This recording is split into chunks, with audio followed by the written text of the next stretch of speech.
Andarão dois juntos, se não tiver de acordo? Bramirá o leão no bosque, sem que tenha presa? Levantará o leãozinho no covil a sua voz, se nada tiver apanhado? Cairá a ave no laço em terra, se não houver laço para ela? Levantar-se-á o laço da terra, sem que tenha apanhado alguma coisa? Tocar-se-á a buzina na cidade, e o povo não estremecerá? Sucederá qualquer mal à cidade, e o Senhor não o terá feito? Certamente o Senhor Jeová não fará coisa alguma, sem ter revelado seu segredo aos seus servos, os profetas. Com a Bíblia Sagrada sendo citada no livro do profeta Amós, no seu capítulo 3, verso 3 ao 7, nós estamos desejando que as ricas bênçãos da parte do Senhor possa repousar sobre o lar de cada um dos nossos ouvintes. E nesse programa de hoje nós estamos pensando, meditando um pouquinho sobre a maneira imutável de Deus trabalhar com o seu povo, a sua igreja. Quando a Bíblia diz que Deus é imutável, isto revela a nós que Ele tem uma maneira de operar e que Ele nunca irá mudar em sua maneira de operar. Aquilo que Deus fez lá atrás, a maneira que Deus escolheu para salvar, para se revelar, para estruturar, edificar, fortalecer um povo, ainda é o mesmo método. Até porque Deus, Ele não precisa melhorar o seu plano. Ele não é como nós homens, que todos os dias temos que melhorar um pouquinho, aprender um pouco mais. Aprendemos e ainda morremos sem aprendermos de tudo. Ele não é como nós homens, que muitas vezes temos que mudar a conduta, mudar o jeito de agir. Não, Ele é Deus, Ele conhece o princípio, o meio e o fim. Ele sabe, Ele não é como os cientistas que hoje descobrem uma vacina, uma fórmula e vão trabalhando e vão fazendo mais descobertas, que vai aperfeiçoando. É como o aparelho telefônico. Foi aperfeiçoando. A tecnologia, ela é incrível, ela revela isso para nós, a evolução que os homens têm em cima de uma descoberta. Não é o caso de Deus. O homem descobre e vai melhorando. Deus não precisa melhorar, Ele já é a fonte de perfeição. Sua palavra, seus planos, as coisas que Ele designou devem permanecer. E nós sabemos pela Bíblia, como eu acabei de ler aqui no livro de Amós, a Escritura dizendo: certamente o Senhor Jeová não fará coisa alguma. Você sabe o que significa coisa alguma?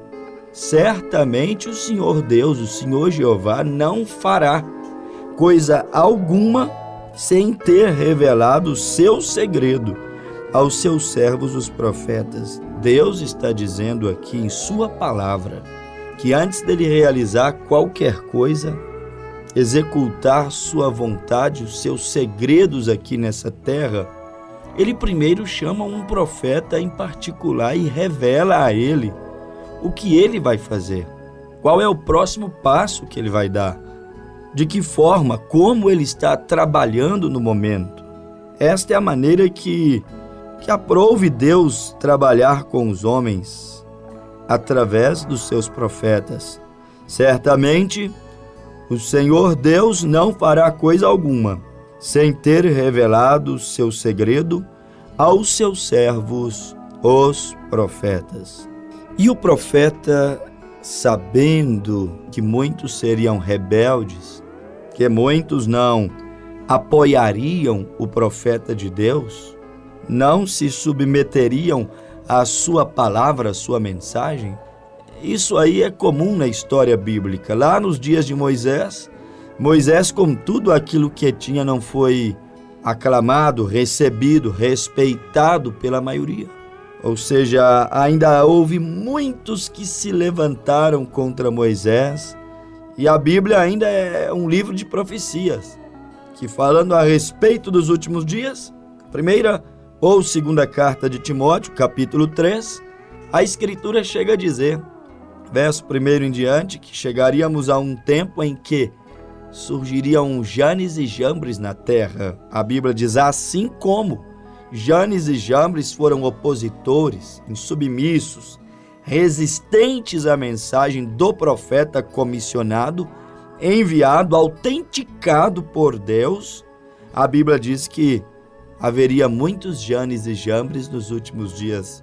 Mas, se a Bíblia diz que haveria Janes e Jambres, resistentes ao mensageiro, ao profeta do dia, à mensagem da hora, isto significa que também haveria um Moisés. Se Janes e Jambres estariam na terra antes da vinda do Senhor, também haveria um Moisés, um profeta, um ministério, uma mensagem que também viria para libertar um povo. A de Moisés veio libertar um povo do Egito, mas nesses últimos dias, que antecedem a vinda do Senhor, o arrebatamento da igreja, haveria também um ministério na terra. Deus também teria o seu representante aqui nessa terra, seu embaixador.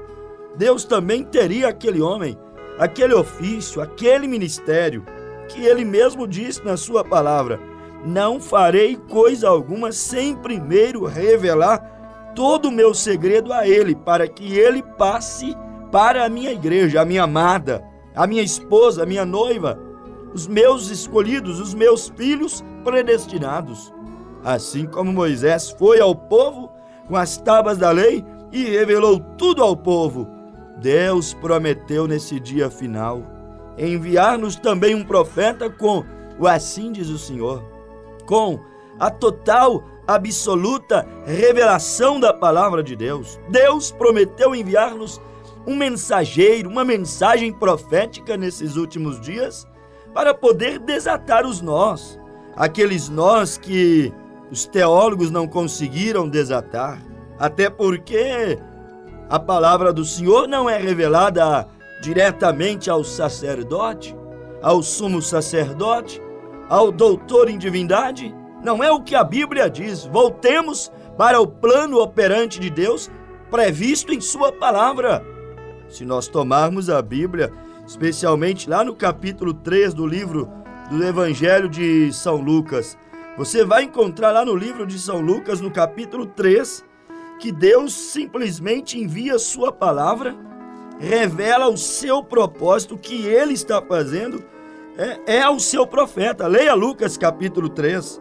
A Bíblia Sagrada, ela diz assim, no ano 15 do império de Tibério César, sendo Pôncio Pilatos governador da Judéia, figuras políticas, Herodes, tetrarca da Galileia, políticos, e seu irmão Filipe, tetrarca da Itureia e da província de Traconites, e Lisânias, tetrarca de Abilene, sendo Anás e Caifás, agora figuras religiosas. Primeiro, figuras políticas, Deus citou em sua palavra, Tibério César, Pôncio Pilatos, que era governador da Judéia, Herodes, o tetrarca da Galileia, seu irmão Filipe, que era o tetrarca da Itureia, da província de Traconites, Lisânia, tetrarca de Abilene, figuras políticas. A palavra de Deus passou por cima dessas figuras políticas. E no versículo 2 de Lucas capítulo 13, a Bíblia diz, sendo Anás e Caifás sumos sacerdotes, agora figuras religiosas. Veio no deserto a palavra de Deus a João, filho de Zacarias. Interessante isso. Deus passou por cima da religião. Deus passou por cima da política, passou por cima do palácio do rei Herodes, da suntuosidade do templo de Salomão, aonde Estava Anás e Caifás e toda a elite religiosa, toda a nata da sociedade, ali reunido em torno daquela religião que já estava caducando, disse Paulo. Já era agora uma religião que havia perdido o poder, perdido o foco, perdido a essência, perdido o comprometimento. Era uma religião que já não tinha mais revelação. Até porque a revelação só pode vir ao profeta. Amós 3,7, o Senhor Deus não fará coisa alguma sem ter revelado o seu segredo aos seus servos, os profetas. Está vendo você? A palavra passou por cima de todos eles e encontrou João Batista lá no deserto da Judéia.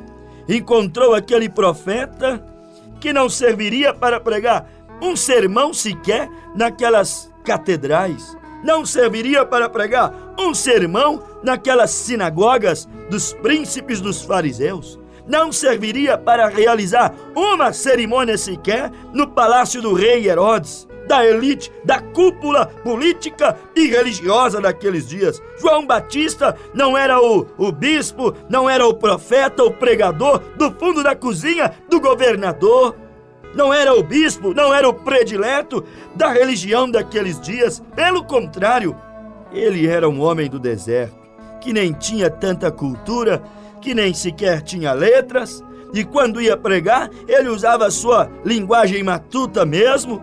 Ele usava em suas mensagens, era uma mensagem através de figuras, de símbolos, de ilustrações. Ele falava de machado, eis que o machado está posto à raiz das árvores. Era tudo que ele conhecia, mas o machado era a palavra, as árvores eram os homens. E ele dizia, o machado está posto à raiz das árvores, condenando o pecado dos homens, chamando-os ao arrependimento.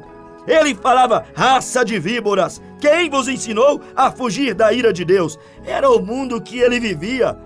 Ele via serpentes e ele conhecia bem sobre aquelas víboras venenosas do deserto. E ele sabia que a religião sem Deus se torna venenosa. O homem sem Deus se torna altamente venenoso. Ele é destrutivo. E João veio pregando duramente, condenando o pecado. Um profeta que Deus o escolheu.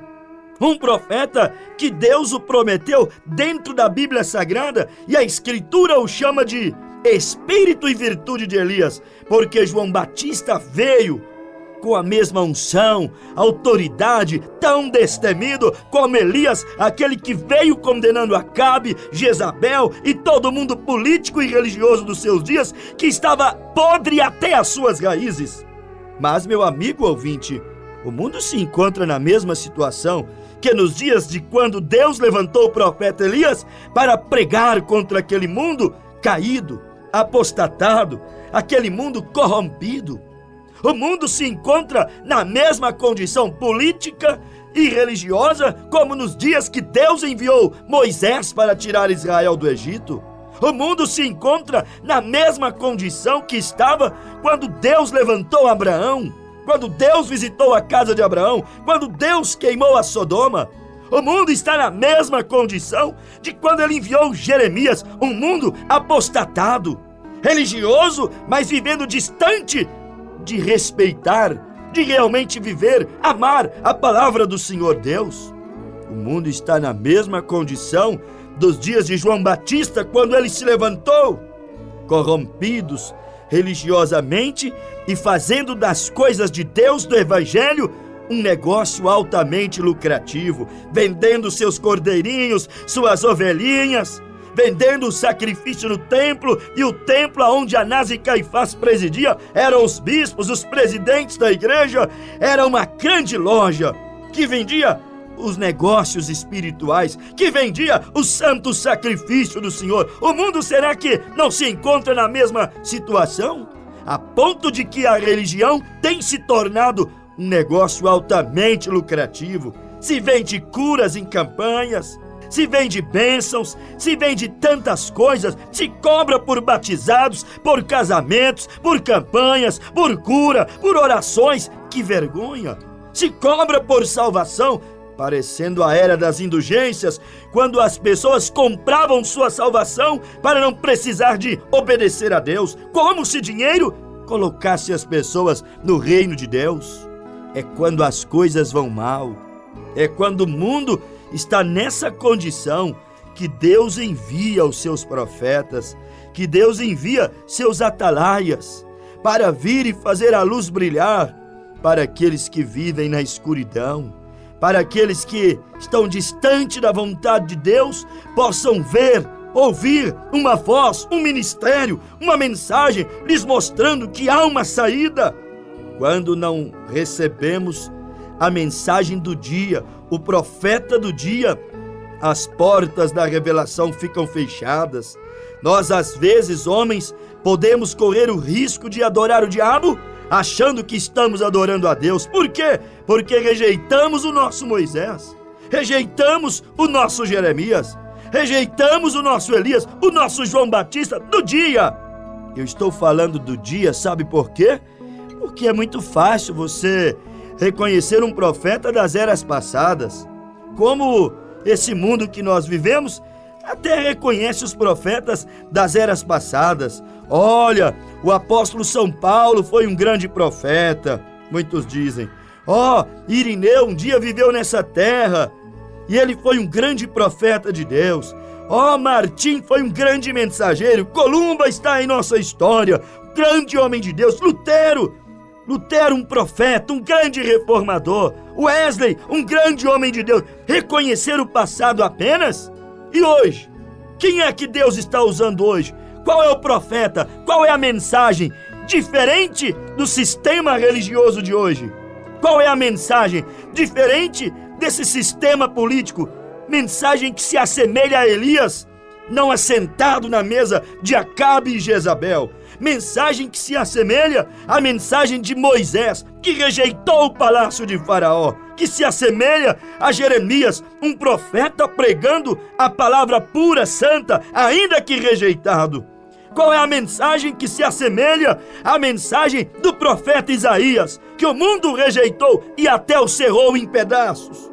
Qual é a mensagem que se assemelha à de Paulo, que foi decapitado, a de João Batista, que foi encarcerado e depois decapitado, porque era uma mensagem que incomodava?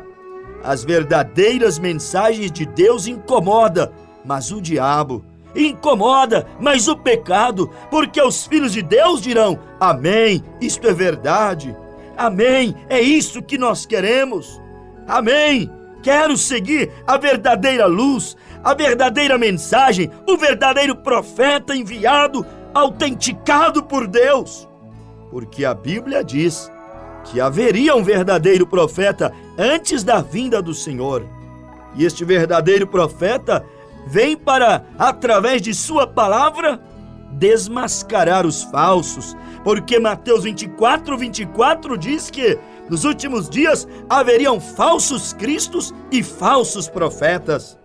Neste tempo do entardecer, aonde como erva daninha se espalhou, aonde o joio se espalhou, a ponto de Jesus em Mateus 13, versículo 30 em diante dizer: deixe-os crescer juntos. Se Jesus disse deixai-os crescer juntos, joio e trigo, é porque haveria verdadeiros e falsos. O verdadeiro profeta, ao pregar a palavra, ao trazer a revelação, ao mostrar o caminho, ao acender a luz, ele automaticamente denunciará os falsos, porque o verdadeiro chamará as pessoas a sair das trevas, da insegurança, do pecado, chamará as pessoas para não viverem aí iludidas com este evangelho materialista, superficial. O verdadeiro profeta, um profeta chamado por Deus. Ora, meus amados ouvintes, este representante de Deus, ele falará por Deus. Quando ele falar, quando trouxer sua mensagem, será como Deus abrindo a sua boca. É os planos, é a vontade, é o pensamento de Deus sendo levado ao coração dos homens. E bem-aventurado aqueles que o aceitarem, que receberem sua voz, sua mensagem, como diz São Mateus, capítulo 10, versículo 41. Aqueles que recebem um profeta na qualidade de profeta receberão um galardão de profeta. Jesus também disse, São João 13:20, aquele que recebe o que eu enviar, a mim me recebe. Jesus disse que quando recebemos o seu enviado, o seu profeta, estamos recebendo a Cristo. Por isso que receber um profeta hoje não é heresia, é galardão, diz a Bíblia. Não é heresia, é receber o próprio Cristo. Receber a palavra revelada, os pensamentos de Deus sendo manifestados, seus planos sendo trazidos ao nosso coração, é um privilégio que Deus concede àqueles que são filhos. Aos filhos Deus não deixará perdido nessas trevas. Aos filhos Deus não deixará perdido no meio dessa Babilônia, porque este mundo é uma verdadeira, é uma grande Babilônia. Deus não deixará seus filhos por muito tempo nessa Babilônia, nessa confusão pagã, religiosa, moral.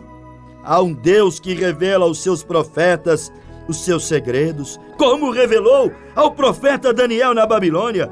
Daniel, capítulo 2, versículo 28, Daniel chegou para um rei confuso, um rei que não entendia o sonho que tinha tido, um rei que estava atordoado, trêmulo. E Daniel disse, há um Deus nos céus, o qual revela os segredos. Ele, pois, fez saber ao rei Nabucodonosor o que há de ser no fim dos dias. O teu sonho e as tuas visões da tua cabeça na tua cama são estas. Daniel 2:28. Como ele era um profeta, ele revelou aquilo que os astrólogos, aquilo que os magos, aquilo que os encantadores, aquilo que os sacerdotes, aquilo que os religiosos que estavam na Babilônia não puderam revelar. Daniel 2:28. Deus revelou o segredo a Daniel. Deus deu a verdadeira interpretação ao profeta. Os demais não tinham a chave da revelação. E há uma promessa que neste dia, nesta última era da igreja, a era de Laodiceia, a sétima era a qual estamos vivendo, porque a era de Éfeso já ficou para trás, Esmirna já ficou para trás, Pérgamo já ficou para trás com seu mensageiro Martim, Tiatira já ficou para trás com seu mensageiro Columba, Sardes ficou para trás com Lutero, Filadélfia ficou para trás com Wesley. Agora estamos para terminar a era de Laodiceia, a última era da igreja, a qual nós estamos vivendo. Apocalipse 3, versículo 15 até o versículo 20. E para esta era, Deus também prometeu Daniel para revelar os segredos das 7 eras da igreja, da vinda do Senhor, dos 7 selos que estavam selados no livro do Apocalipse. Deus prometeu isto. Está escrito, meu amado ouvinte, no livro do Apocalipse, no capítulo 10, versículo 7. Mas nos dias da voz, a voz é a pregação, a voz é a mensagem, a voz é a trombeta, que a Bíblia Sagrada diz no livro de Amós, capítulo 3, tocará, pois, a trombeta na cidade, e não estremecerá os homens?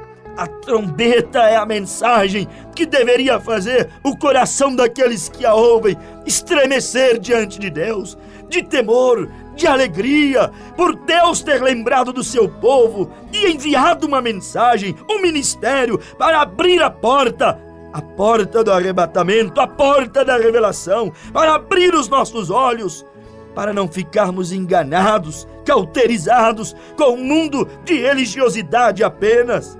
Deus prometeu, Apocalipse 17, mas nos dias da voz do 7º anjo, quando ele tocar sua trombeta, cumprir-se-á o segredo de Deus, como anunciou aos seus servos, os profetas. Deus segue enviando os seus profetas. Estamos na última era, a qual tenho o privilégio de receber o último profeta enviado aos gentios, porque após essa era se dará o arrebatamento da igreja, a volta de Jesus, e tudo nos mostra que breve virá. Todos os sinais estão se cumprindo. Sinais na natureza, sinais na política, sinais na vida moral, sinais no mundo religioso. Todos os sinais e profecias da Bíblia nos apontam para o retorno de Cristo. E o último profeta prometido antes do dia do regresso de Cristo, o último profeta já veio a essa terra, Deus já o levou, mas sua mensagem está aqui sendo pregada. Sua mensagem está aqui chamando um povo para vir encontrar com Deus, se preparar para o seu arrebatamento, chamando um povo para vir se arrepender dos seus pecados, porque as verdadeiras mensagens proféticas chamam o povo ao arrependimento, a uma reconciliação, a uma proximidade maior de Deus, a uma mensagem que está chamando um povo para voltar aos primórdios do cristianismo. Atos 2:38, olha a voz te chamando, arrependei-vos, pois, cada um de vós, de vossos pecados, e sede batizados em nome de Jesus Cristo. Há uma voz te chamando, como João Batista chamou aquela geração ao arrependimento, para receberem o Cordeiro na primeira vinda. Há uma mensagem na terra hoje, chamando esta era, essa geração ao arrependimento. Para quê? Para também receberem a Cristo em sua segunda vinda, para não ficarem aqui para o dia da grande tribulação, sofrimento tal qual nunca houve na terra, disse o Senhor Jesus no capítulo 24 do livro de São Mateus. Fique sabendo disso, meu amado ouvinte. Temos hoje na terra uma mensagem viva, eficaz, penetrante, que foi trazida por um profeta comissionado. Temos hoje na terra uma mensagem que você precisa se inteirar mais, conhecer mais. É a ponta da lança, é a válvula de escape, é a bússola que você precisa para entrar pela porta, não porta larga, mas pela porta estreita. Temos uma mensagem profética hoje na terra, prometida em Malaquias capítulo 4, versículo 5. Eis que vos envio o profeta Elias, antes que venha o dia grande e terrível do Senhor. Antes do terceiro ai do Apocalipse, terceira grande guerra mundial, da grande tribulação, do sol não dar a sua luz, antes das estrelas caírem do seu firmamento, a lua se converter em sangue, antes, meus amigos, dos montes e ilhas serem removidos dos seus lugares, antes do grande terremoto, Apocalipse 6, versículo 11 em diante, que vai abalar toda essa terra acontecer. Antes disso tudo, a Bíblia disse: eis que vos envio uma mensagem, eis que vos envio o profeta Elias, antes que venha o dia grande e terrível do Senhor. E converterá o coração dos pais aos filhos e dos filhos aos seus pais, para que eu não venha e fira a terra com maldição. Deus nos prometeu um ministério profético para esta era, para conduzir a igreja noiva, a igreja que se casará com Jesus Cristo, a uma verdadeira preparação para o arrebatamento. O melhor que devemos fazer é apoiar o profeta enviado, a mensagem levantada por Deus nessa última hora. Aceite essa mensagem, receba ela no seu coração. Não veio de um seminário, não nasceu de uma linha ideológica religiosa, não veio da cabeça iluminada, pensante de um homem. Veio da promessa bíblica, nasceu no coração de Deus. Esta é a preocupação de Deus, para que nenhum dos seus filhos venha se perder nesta era de trevas espirituais. E a Bíblia já nos diz, Zacarias 14, versículos 6 e 7, que haverá luz no entardecer. A luz de Deus é essa mensagem que está brilhando, revelando para você que o nome do Pai é Senhor, do Filho é Jesus, do Espírito Santo é Cristo, revelando para você que Deus e Cristo são o mesmo, revelando para você que é necessário entrar pela porta estreita, santificar-se no teu corpo, tua alma e teu espírito, e vir servir a Deus em espírito e em verdade, porque João 4:23 diz que Deus está buscando os verdadeiros adoradores, e importa que aqueles que o adoram, o adore em espírito e em verdade. Receba esta mensagem, ela te ajudará a ser um melhor cristão, em nome de Jesus. Amém.